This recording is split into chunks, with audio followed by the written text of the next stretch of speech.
you know what's happening. The presence of dreams is not random, it's a sign he/she can't avoid you. If there was clarity, he/she would show the truth instead of hiding. If there was intention, the messages would be direct, not disguised. They appear, but they don't stay. They feel, but they don't act. The cycle is clear. He/she dreams of you, awakens emotions, reacts with distance. And you wait for answers. There is no confusion here, there is a pattern. Subconsciously, he/she is confronted with feelings that cannot be ignored. Do you realize that? The connection exists in the mind, but does not translate into reality. They evoke images, but do not have the courage to act. And you find yourself stuck in the possibility of something that never materializes. Those who withdraw offer no explanations. Those who stay often only get hurt. The bond sustains because you still believe. Not because there is reciprocity, but because you don't cut the ties. Waiting is not a strategy. It's a choice. And that choice keeps the cycle alive. As long as you remain available, the dynamic will remain unchanged. You don't need another dream. You don't need another unsent message. You need to decide what you really want. The truth is this: he/she can dream, but action depends on a choice of yours. The scenario won't change until you decide to break the pattern, and this decision does not happen on its own. You are aware that time is passing. Meanwhile, hope persists in the back of your mind. You cling to what could be, creating unattainable expectations. Your imagination fills the voids left by the absent presence. Fragments of dreams intertwine with reality. You replicate moments that never happened.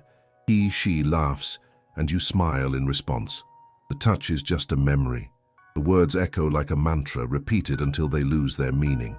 He/she is a ghost haunting your thoughts. You try to convince him/her to return, but there is no return without action, and inaction turns into wear and tear. Waiting is a game of patience, but you are playing alone. Those who do not commit maintain control. You feel it, don't you? It's like you are trapped in an emotional labyrinth where each exit leads to more doubts. While he/she moves forward in life, you remain stagnant, trying to decipher a code that was written in the sand. He/she conquers new spaces, while you stay anchored in a familiar place. Sometimes you see photos, glimpses of new faces. A sense of loss invades your being. In solitude, you ask yourself, what do I really mean to him/her? This is not doubt. It is a cold self-analysis. You know this cycle is harmful. However, even so, there is a part of you that resists the rupture, and this resistance makes you insecure. There is a palpable fear that by letting go, you are abandoning a possibility. You hope that one day actions will speak louder than words, but promises are shadows hovering over your life. What do you really want? The answer becomes increasingly nebulous. You seek security in something that never existed. When someone desires, they act. When someone respects, they invest. But in this case, actions are absent, and you ask yourself, why does this happen? Something in this relationship does not hold up. The bond seems like a rope pulled every day. But a curious phenomenon occurs. You start to seek reasons, justifications to sustain a relationship that does not materialize. This quest can be more harmful than understanding the raw truth. Maybe you are tired of this cycle, but true exhaustion comes from your choice to remain. You observe yourself inside, questioning every impulse. With each unsent message, a new wound opens, like a wound that heals slowly but never disappears. And if you look closer, you'll notice something important. The problem isn't just with him/her, but with your inability to set boundaries. Boundaries are necessary. They protect the essence of who you are. Have you ever thought that you might be idealizing the other person? It's not love, it's the need to fill a void. The problem is that while you feed this idea, reality slips away like water through your fingers. He/she will not come back if you continue to act as a spectator. The pain of expectation is unbearable. It consumes your strength and distorts your vision. Every moment you wait for validation, you lose a piece of yourself, and you know this. The cycle is a downward spiral. The more you wait, the less you receive. And there lies the cruel irony. By clinging to the past, you forget to live in the present. Every second not lived is a burden. The future becomes a mirage, always distant, always unreachable. Deep down, you realize it's not just about him/her. What you really fear is facing the possibility of being alone, because loneliness seems like a sentence. However, solitude is actually an opportunity, a chance to rediscover what you truly value. And what if you decide to transform it into strength? Wouldn't it be more interesting than waiting for empty promises from someone who can offer nothing but echoes? The reality has already been presented. The words are clear and now you need to act. Cutting ties is not a defeat. It's the first step toward freedom. Have you ever stopped to think that what seems like love might just be routine? There is a difference between being in love and feeling trapped. And if you look with honesty, you'll see that every moment of waiting is a shackle tightening. The mind creates an invisible bond, a connection that doesn't translate into actions. He/she becomes an echo, reverberating in your mind while life moves forward without you. You find yourself captive to this construct, seeking to make sense of indifferent gestures. Each interaction is like a piece of a puzzle that never fits. Time drags on, but you remain still. Expectation becomes your only foundation.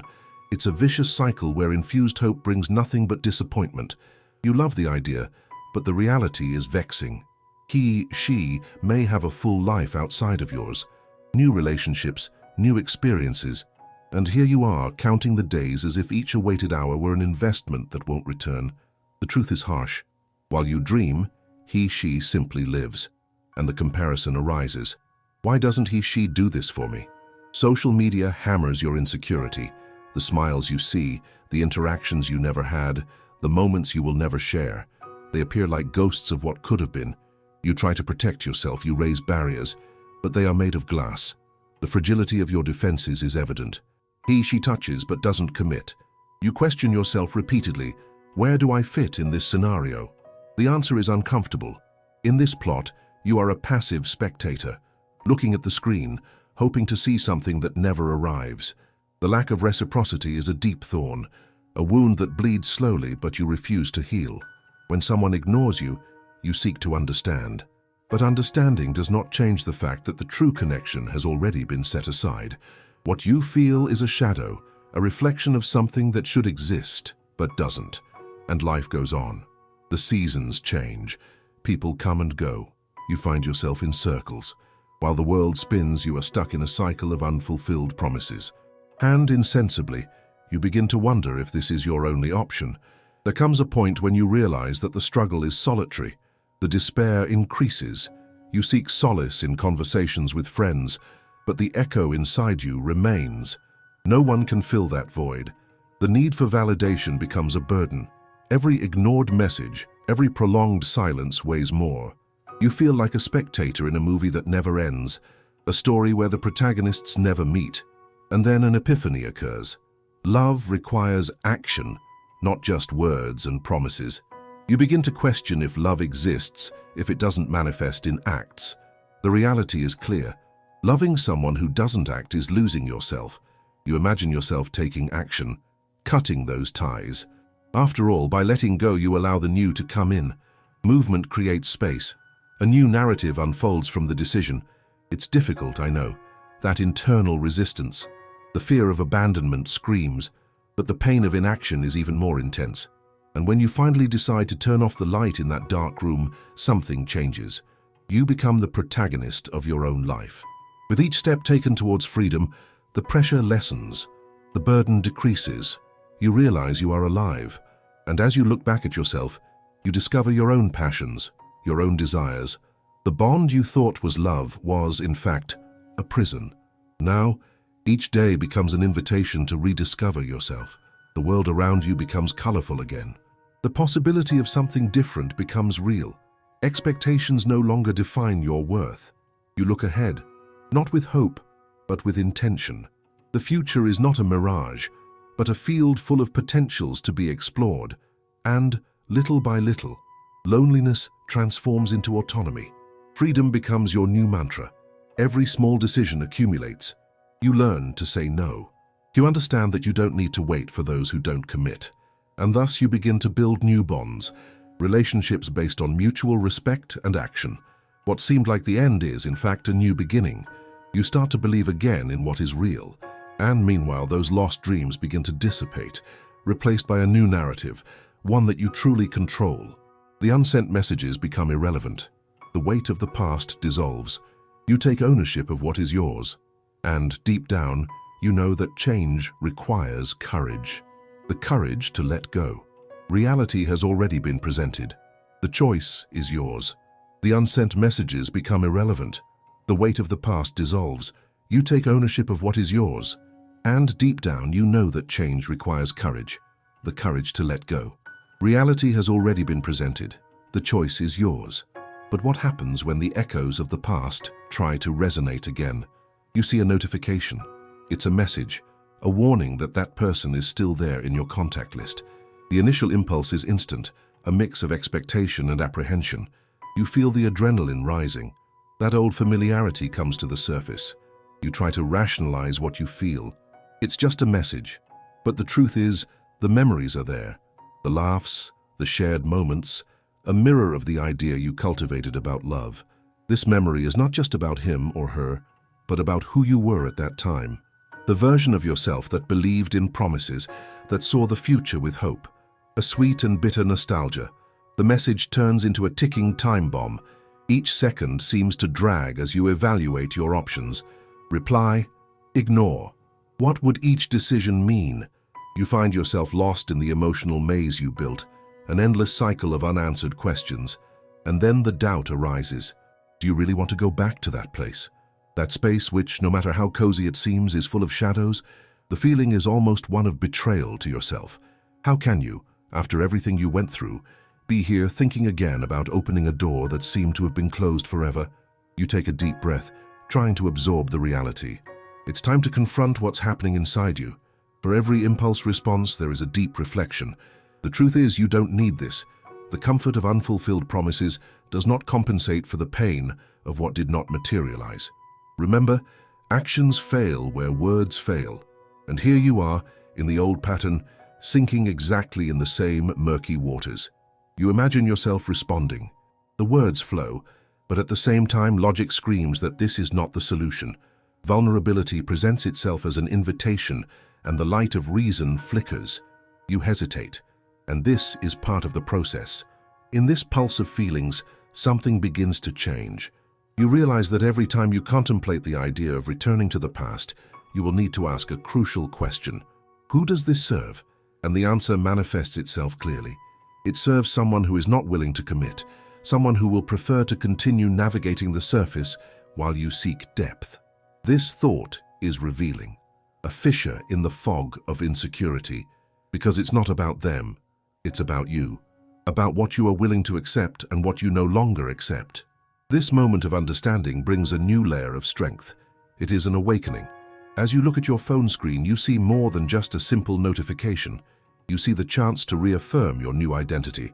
This is not an invitation to return. It's an evaluation.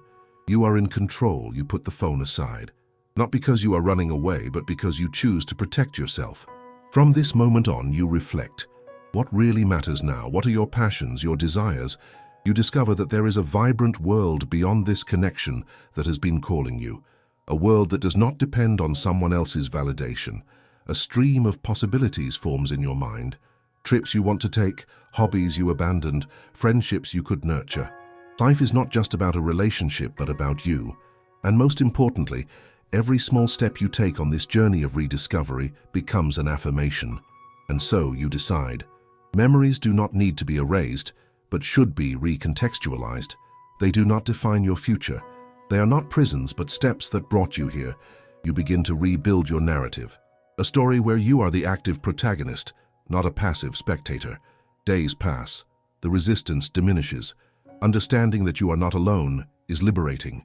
You allow yourself to feel all the emotions that arise. The fear of loneliness, the anxiety of the unknown, the excitement of potential. Each feeling is validated, but it does not become your anchor. This new approach transforms your vision. Interactions become lighter. You discover new groups of people. You engage in activities that make your heart race. And amid these new experiences, the old memories begin to dissipate. Like smoke, they lose strength. Their presence becomes just a distant echo, a footnote in your story. One day you find yourself smiling as you recall what once was. No longer with sadness or regret, but with gratitude. Gratitude for the lesson learned, for the scars that are now marks of strength. Your life gains color again. Lost dreams begin to fade, replaced by a new scenery built with your own hands. What was left behind does not define who you are. The freedom you found is precious. Now you are the owner of your own story. And when you look to the horizon, you realize that each day will bring new opportunities. You no longer wait for promises. You live. You act. In the end, the choice you made brought you the fulfillment you were seeking. You awakened to the possibility of being happy on your own terms, and this is just the beginning. A new narrative unfolds, and this time, you are the author.